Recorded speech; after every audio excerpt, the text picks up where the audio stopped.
Hello friends, welcome to my channel Impart Knowledge. If you are new to this channel, consider to like, share and subscribe. Also press the bell icon to receive notification whenever a new video is uploaded. Let's get started. In this video, we will discuss about terminology of life insurance. This is part 2 series. So I will also put the link of part 1 CD in the description so that you can go and check that as well. So let's get into the session. So the first one is grace period. If you fail to pay your premium in due date, company gives you an additional time period. So in every policy, you have an option of grace period. So let's say for example, if I was supposed to pay my premium, let's say on 1st of September, my due date of my policy was 1st of September. But for some reason, I was unable to pay my premium. So now I have an additional buffer time, which is called grace period, so that I can pay my premium and keep the benefits of the policy intact. Now, if the mode of my payment in the policy is, let's say, yearly, half yearly or quarterly, then I have a grace period of 30 days, and in case of monthly option it is for 15 days. So post due date, my grace time is there with me so that I can pay my premium and continue the policy. The next one is lapse policy. A policy will get terminated even if premiums are not paid within grace period. So like we had discussed, today is my due date, which is 1st of September. I have not paid my premium. I was given additional buffer time of grace period, let's say for 30 days. Still I have not paid my premium in the grace period. That is when my policy will move into a lapsation mode. Now, what is the difference between grace and lapse? In grace period, I still have a life cover. So if anything happens to me, still my nominee will receive the sum assured. But in case if my policy is in a lapse mode, there is no insurance in the policy, so that in case of any unforeseen event, no money would be paid to my nominee. So this is the major difference between grace period and lapse option. Moving on to the next one, which is revival period. If the premiums are not paid during the grace period, then the policy lapses. However, if the policyholder still wants to continue the insurance policy, company gives an option to revive the policy. So, what is revival? So, today was my due date, 1st of September. I have not paid my premium. Then starts my grace period of 30 days. Still, I was unable to pay. Post grace period, my policy moves into a lapsation mode where there is no insurance. Now, when my policy is in a lapse mode, I want to reactivate my policy. I want to pay my premium and I want to keep my policy active. That is called revival. Now, generally what happens in revival phase, if I want to revive my policy, there is a request that will be put up to the underwriting team for approval, post which my policy gets reinstated. So hence it is advisable to pay your premium between the grace period timing so that the policy benefits are intact. The next one is surrender value. If your policy term hasn't ended and if you wish to discontinue your policy, you get an option of surrender. So let's say for example, my policy was, let's say, for next 20 years, and I was supposed to pay my premium, let's say, just for 5 years. Now, on the third year, I wish to cancel my policy. I don't want to continue the policy. I want to cancel my policy. That is called surrender, wherein my policy is active. I want to go ahead and cancel my policy. But surrender is never advisable. Why? Because whatever premiums that I have paid in the policy, I will not get that entire premium back, right? So generally in case of surrender, I lose my money. Hence it is advisable not to surrender the policy. Moving on to the next one, which is paid up value. If the policy holder discontinues to pay premium in the policy, then the insurance company will offer an option to convert the policy in reduced payment mode. So, what does this mean?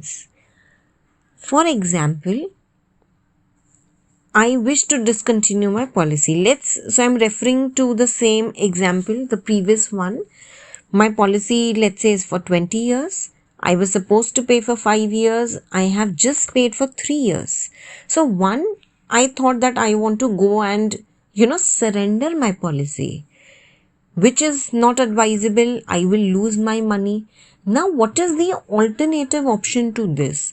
So here, company is giving me an option that instead of cancelling the policy, I have an option where I can stop paying my premium. I will still get the benefits in the policy basis the timelines that are there in the policy, but the returns that I will get in the policy will get revised proportionately basis the premiums that I have paid in the policy.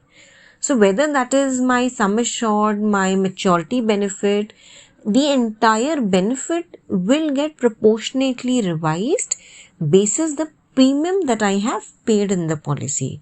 So here what is happening in paid up option, I am not losing my money.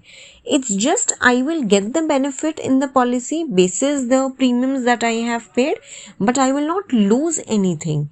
Wherein in surrender option, I will not even get my entire premium back. I will lose a lot of amount of money. Hence, I have an alternative option of paid up. The next one is underwriters.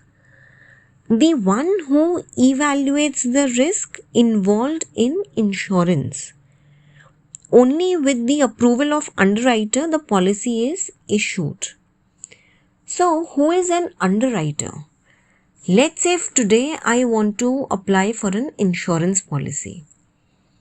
Whatever details I will fill in the application form, there is a team called as an underwriting team who will review my form.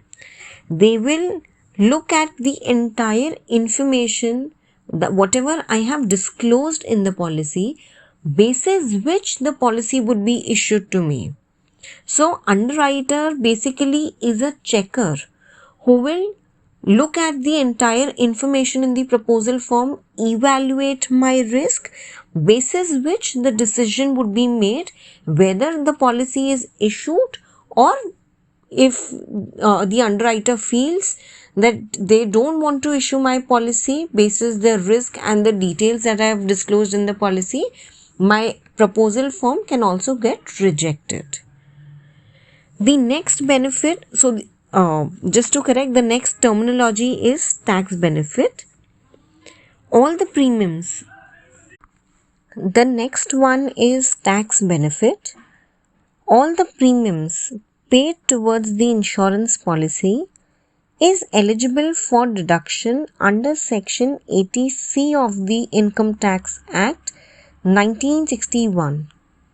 The benefits paid to the nominee or policy owner is tax-free under Section 1010D of the Income Tax Act 1961, which means whatever premium that I am paying in the policy can be claimed under section 80C, and whatever returns, whatever the proceeds, the insurance company would pay either to the policy owner or nominee is tax-free under section 1010D. So the premium paid can be claimed under 80C. Money received from insurance company is tax-free under section 1010D. Exclusions. It means what all is not covered in the policy. So, it is very much advisable that before you buy any life insurance policy, it is very much important to go through exclusions carefully. So, the exclusions are mentioned in the brochure, policy documents. So, it is advisable to look at the information as to what is covered and what is not covered in your policy. The next one is misstatement of age. Incorrect age mentioned in the application form. Now, because of wrong date of birth, wrong age mentioned in the policy, the entire benefits would have got calculated incorrectly. Also, because of misstatement of age, it can lead to a problem at the time of claim. Because of incorrect information, there are chances where even my claim can get rejected. Hence, it is advisable to always give the right and accurate information in the policy while you are applying for the application form. The next one is participating policy. Policy in which company shares its profit. Let me discuss the other one also, as both are interlinked. This is non-participating policy, policy in which no profits are shared by the company. So what does these two terminology means? Now, if I am going for an investment policy, I have an option where I can go for a policy where my returns are predetermined. So today I know that, let's say maybe after 20 years I will get 20 lakh rupees, wherein there would be no changes in that, and this is the amount that I will get in the policy. There is no additional bonus that company will add in the policy. So this is called non-participating policy, where my returns are predetermined and company will not share any bonus with me in the policy. Wherein in participating policy, I will get additional bonuses in the policy.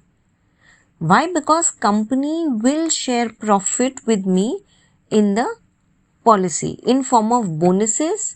I will get the bonus in the policy, and this is called participating policy. So non-participating means no bonus in the policy.